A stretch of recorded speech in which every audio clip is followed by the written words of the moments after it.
Here's the last day of readings from Hijab Butch Blues by Lamia H. It's going to be a two-parter because it's about one of my favorite biblical characters, Joseph of Genesis, or as he is called in Islam, Yusuf.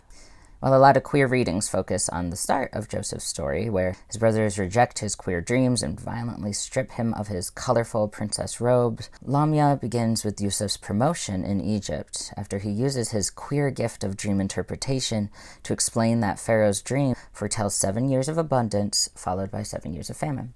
Here's the excerpt where Lamia is speaking to her friend Manal. "I know exactly what Yusuf is doing," I tell Manal when I call the following Wednesday. "Yusuf knows that storing and distributing grains will become an essential job during both the 7 bountiful years and the 7 lean ones. It'll make him one of the most important people in the kingdom. He's making himself invaluable. That's queer indispensability." "Queer indispensability?" Manal asks. "It's a concept I heard about at a play I went to a few months ago, a solo performance by a queer Sri Lankan trans man," I tell her. At one point, he talked about something he noticed, not only in himself, but in his queer friends and community, this way in which queer people tend to make themselves indispensable in their relationships and friendships. They're so afraid of being left that they make themselves unleavable.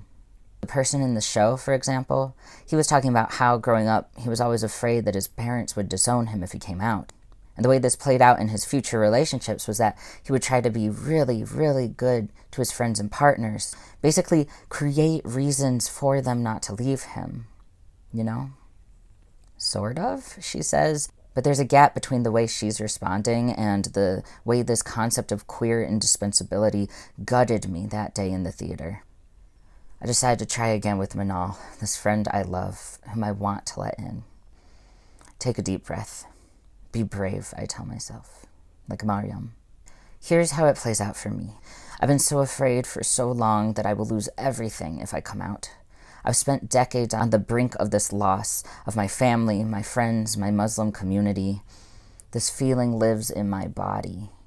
It makes me want to do everything possible to prevent this loss in relationships that I can, or think I can, control.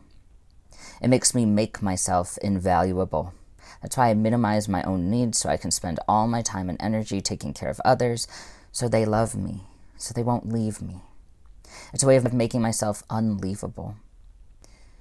Talk to you next Wednesday, I say, because it's too hard to ask, are you going to leave me now that you know these messy things about me? As if I won't start texting you memes as soon as we hang up, she says. And she does.